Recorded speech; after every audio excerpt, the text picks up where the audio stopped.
हर एक व्यक्ति, हर एक व्यक्ति, हर एक परिवार, ये सारे मेरे परिवार हैं। जब तक हर व्यक्ति का पक्का घर, मुफ्त राशन, शुद्ध पीने का पानी, बिजली, टॉयलेट, गैस कनेक्शन, मुफ्त इलाज, इंटरनेट कनेक्शन, ऐसी सुविधाएं न पहुंचे तब तक मोदी चैन से नहीं बैठ सकते। आज जब ये मोदी के परिवार पर सवाल उठाते हैं तो जैसा मेरे अरुणाचल भाई कह रहे, देश कह रहा है, उनको जवाब दे रहा है, हर परिवार कह रहा है, मैं हूं मोदी का परिवार। जो आपका सपना है, जो आपका सपना है, आपका सपना वो मोदी का संकल्प है।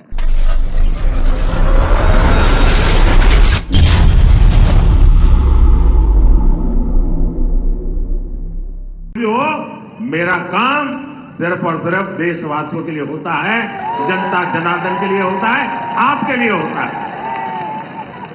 और मोदी की ऐसी गारंटी जब पूरी होती है तो नॉर्थ ईस्ट भी हर कोने से मैं कह रहा है, यहां की पहाड़ियों से भी गूंज सुनाई दे रही है, यहां की नदियों के कलरव में भी शब्द सुनाई दे रहे हैं और एक ही आवाज आ रही है।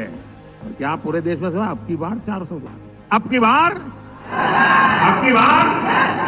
एनडीए सरकार 400 पार, एनडीए सरकार अब की बार पूरी ताकत से बोलिए, पूरे नॉर्थ ईस्ट को सुनाई दे, अब की बार।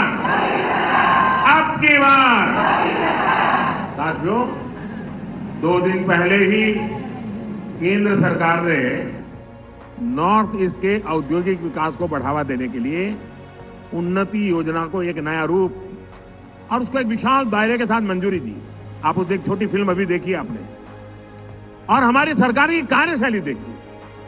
एक ही दिन में नोटिफिकेशन जारी कर दिया, गाइडलाइंस बना दी और आज मैं आपके सामने आकर आप लोगों से उन्नति योजना का लाभ लेने का आह्वान कर रहा हूं।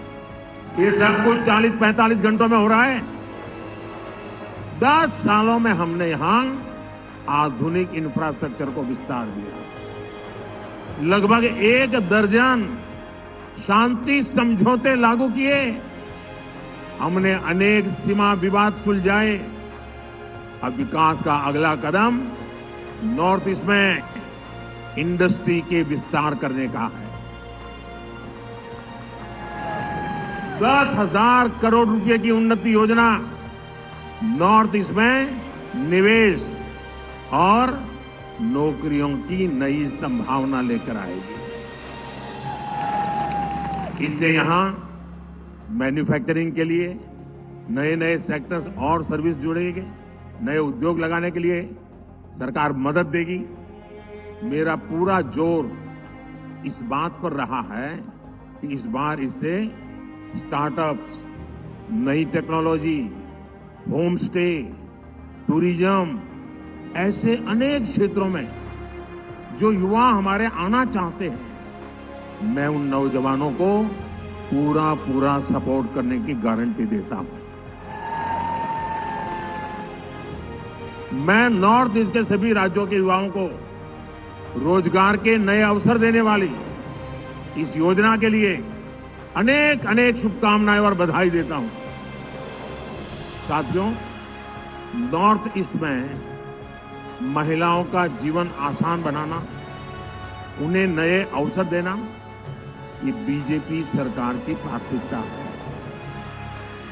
नॉर्थ ईस्ट की बहनों को मदद करने के लिए कल अंतर्राष्ट्रीय महिला दिवस पर हमारी सरकार ने गैस सिलेंडर के दाम में 100 रुपये की और कमी कर दी। नॉर्थ ईस्ट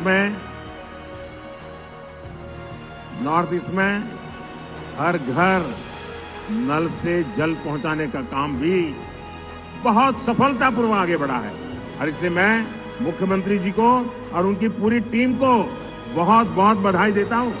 और आप देखिए, आज अनेक विकास के कामों में नॉर्थ ईस्ट, हमारा अरुणाचल पूरे देश में टॉप कर रहा है। बताइए, पहले तो मान लिया था यार यहां तो सब आखिरी में होगा। आज जैसे सूरज की किरण पहले आती नहीं, हाँ, वैसे विकास के काम भी सबसे पहले यहां होने लग गए हैं जी। आज यहां अरुणाचल प्रदेश में 45,000 परिवारों तक पीने का पानी पहुंचाने के प्रोजेक्ट का लोकार्पण हुआ है। अमृत सरोवर अभियान के तहत भी यहां अनेक सरोवर बनाए गए हैं। हमारी सरकार ने गांव की बहनों को लखपति दीदी बनाने का भी बहुत बड़ा अभियान चलाया है। इसके तहत स्वयं सहायता समूहों से जुड़ी नॉर्थ ईस्ट की हजारों बहनें लखपति दीदी बन चुकी है। अब हमारा लक्ष्य देश में 3 करोड़ बहनों को लखपति दीदी बनाने का। इसका भी बड़ा फायदा नॉर्थ ईस्ट की महिलाओं को होगा, बहनों बेटियों को होगा। साथियों, भाजपा सरकार के इन प्रयासों के बीच कांग्रेस और इंडी गठबंधन क्या करते रहते हैं, ये आप अच्छी तरह जानते हो वो लोग क्या कर रहे हैं। अतीत में जब हमारे बॉर्डर पर इन्हें आधुनिक इंफ्रास्ट्रक्चर बनाना चाहिए था, कांग्रेस की सरकारें घोटाले करने में व्यस्त थी। कांग्रेस हमारी सीमा को, हमारे सीमा के गांवों को अविकसित रखकर देश की सुरक्षा से खिलवाड़ कर रही है। अपनी ही सेना को कमजोर रखना, अपने ही लोगों को सुविधा और समृद्धि से वंचित रखना, यही कांग्रेस के कार्य करने का तरीका है, यही उनकी नीति है, यही उनकी रीति है। साथियों, सेला टनल पहले तो भी तो बन सकती थी, बन सकते थे कि नहीं बन सकती थी, लेकिन कांग्रेस की सोच और प्राथमिकता कुछ और थी। उनको लगता था पार्लियामेंट में 1-2 सीट है यार, इतना काम क्यों करें, इतने पैसे क्यों लगाए। मोदी पार्लियामेंट मेंबरों की गिनती करके काम नहीं करता है, देश की आवश्यकताओं को ध्यान में रख के काम करता है। केंद्र में मजबूत और राष्ट्रहित को प्राथमिकता देने वाली सरकार ने 13,000 फीट की ऊंचाई पर, मैं तो देश के नौजवानों को कहूंगा इस टनल को देखने के लिए आना चाहिए। कैसे हमारे यहां काम हो रहा है। 13,000 फीट की ऊंचाई पर यह शानदार टनल बनाई है। और मैं सेला के भाइयों बहनों से कहना चाहता हूं, आज वेदर के कारण मैं वहां पहुंच नहीं पाया हूं, लेकिन मैं आपको वादा करता हूं मेरी तीसरी टर्म में मैं जरूर वहां पर आऊंगा, आप लोगों को मिलूंगा। इस टनल से तवांग में हमारे लोगों को ऑल वेदर कनेक्टिविटी मिली रही है। स्थानीय लोगों के लिए आना जाना और ट्रांसपोर्टेशन आसान होगा। इससे अरुणाचल में टूरिज्म को विस्तार मिलेगा। ऐसे अनेक टनल्स पर आज इस पूरे क्षेत्र में बहुत तेजी से काम हो रहा है। साथियों, कांग्रेस ने तो बॉर्डर के गांवों को भी नजरअंदाज कर रखा था। उन्हें देश का अंतिम गांव कहकर अपने हाल पर छोड़ दिया था। हमने इन्हें आखिरी गांव नहीं, मेरे लिए तो ये देश का प्रथम गांव है, प्रथम फर्स्ट विलेज, और हमने प्रथम गांव माना और वाइब्रेंट विलेज प्रोग्राम शुरू कर दिया। आज यहां करीब 125 बॉर्डर विलेज के लिए रोड प्रोजेक्ट का काम शुरू हुआ और 150 से अधिक गांवों में रोजगार से जुड़े, टूरिज्म से जुड़े प्रोजेक्ट का शिलान्यास हुआ है। ट्राइब्स में भी जो सबसे पिछड़ी जनजातियां हैं, उनके विकास के लिए भी पहली बार हमने पीएम जनमन योजना बनाई है। आज मणिपुर में ऐसी जनजातियों की बस्तियों में आंगनबाड़ी सेंटर्स का शिलान्यास किया गया है। त्रिपुरा के साबरूम लैंड पोर्ट के शुरू होने से नॉर्थ ईस्ट को एक नया ट्रांजिट रूट मिलेगा, व्यापार कारोबार आसान होगा। साथियों, कनेक्टिविटी और बिजली ये ऐसे काम हैं जो जीवन भी आसान बनाते हैं और कारोबार भी आसान बनाते हैं। आजादी के बाद से लेकर 2014 तक नॉर्थ ईस्ट में, यह आंकड़ा याद रखिए, नॉर्थ ईस्ट में 10,000 किलोमीटर नेशनल हाईवे बनाए गए थे। यानी 7 दशक में जबकि बीते 10 वर्षों में, सिर्फ 10 वर्षों में 6000 किलोमीटर से अधिक नेशनल हाईवे बनाए गए हैं। जितना काम 7 दशक में हुआ, इतना मैंने 1 दशक में करीब किए हुए।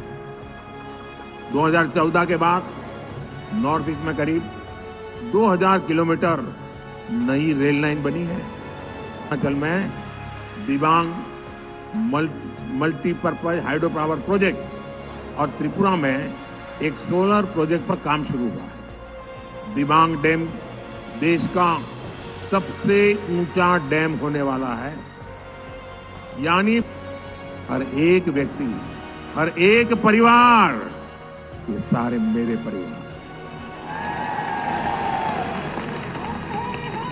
जब तक हर व्यक्ति का पक्का घर, मुफ्त राशन, शुद्ध पीने का पानी, बिजली, टॉयलेट, गैस कनेक्शन, मुफ्त इलाज, इंटरनेट कनेक्शन, ऐसी सुविधाएं न पहुंचे, तब तक मोदी चैन से नहीं बैठ सकता।